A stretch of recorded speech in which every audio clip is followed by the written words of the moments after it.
ছাত্র জনতার গণ অভ্যুত্থানে আহত অনেক শিক্ষার্থী এখনো স্বাভাবিক জীবনে ফিরতে পারেননি। রাজধানীর বিভিন্ন হাসপাতালে চিকিৎসা নিচ্ছেন তারা। তাদের প্রত্যাশা, সুচিকিৎসা নিশ্চিত হওয়ার পাশাপাশি আর্থিক সহযোগিতা পেলে দ্রুত সুস্থ হয়ে স্বাভাবিক জীবনে ফিরবেন তারা। শরীফুল ইসলামের রিপোর্ট। উচ্চ মাধ্যমিক দ্বিতীয় বর্ষের ছাত্র আব্দুল্লাহ ৫ই আগস্ট ছাত্র জনতার আন্দোলনে রাজধানীর মিরপুর এলাকায় পুলিশের গাড়ি চাপায় ডান পায়ে মারাত্মক জখম হন। সেই থেকে তার ঠাঁই হয়েছে রাজধানীর পঙ্গু হাসপাতালে। বিনামূল্যে সুচিকিৎসা পেলেও আর্থিক অনটনের চিন্তার ভাঁজ এখন তার কপালে। ডক্টররা বলেছে যে ১ থেকে ১.৫ বছর পর যখন রিং খুলবে তখন হাঁটু ভাঁজ করতে পারবে না, এর জন্য বিদেশে নেওয়া লাগতে পারে।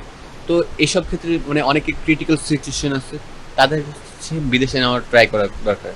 শুধু আব্দুল্লাহ নয়, তার মতো আরও অনেকেই ছাত্র জনতার আন্দোলনে গুরুতর আহত হয়ে দিন পার করছেন এই হাসপাতালের বিছানায়। বিনামূল্যে সুচিকিৎসা পেলেও অনেকেই আর্থিক কোনো সহযোগিতা পাননি বলে জানান আহতরা। ১০০ দিন প্লাস আমি গুলি খাইছি। আমার বাচ্চার দুধ খাওয়ার জন্য আমার টিভি, ফ্রিজ, আমার ঘরের খাট সহ বিক্রি করতে হয়েছে। সুইচ সিটি ফাউন্ডেশন নামে একটা ফাউন্ডেশন তৈরি হয়েছে, সেখান থেকে আমাদের ১ লাখ টাকা করে পাওয়ার কথা, সেই টাকার তো এখনো কোনো খবর নাই। আমি ৩ মাস ধরে পড়ে রয়েছি। আমার আম্মু এই স্বর্ণ বিচ্ছা এই ঋণ পেন কইরা আমার চিকিৎসাটা চালাইতে আছে। আমি এই পর্যন্ত কোনো টাকা পয়সা পাই নাই, শুধু এখানে আইসা ফ্রি, এই যে ভর্তি হয়েছি ফ্রি। কোনো সহায়তা আসলে আমরা যুদ্ধ করিনি। আমাদের ছোট ছোট বাচ্চা আছে, আমাদের ফ্যামিলি আছে, এবং আমরা যে কাজ আগে যে কাজ করতাম হয়তো সেই কাজ আমরা নাও করতে পারি।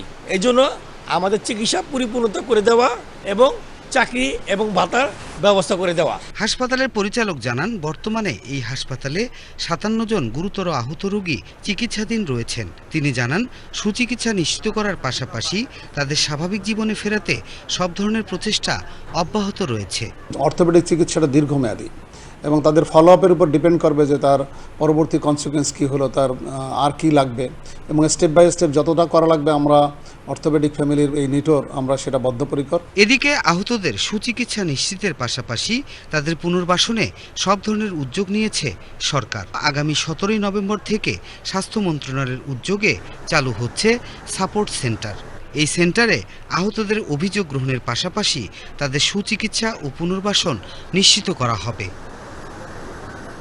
শরীফুল ইসলাম, বাংলাদেশ টেলিভিশন, ঢাকা।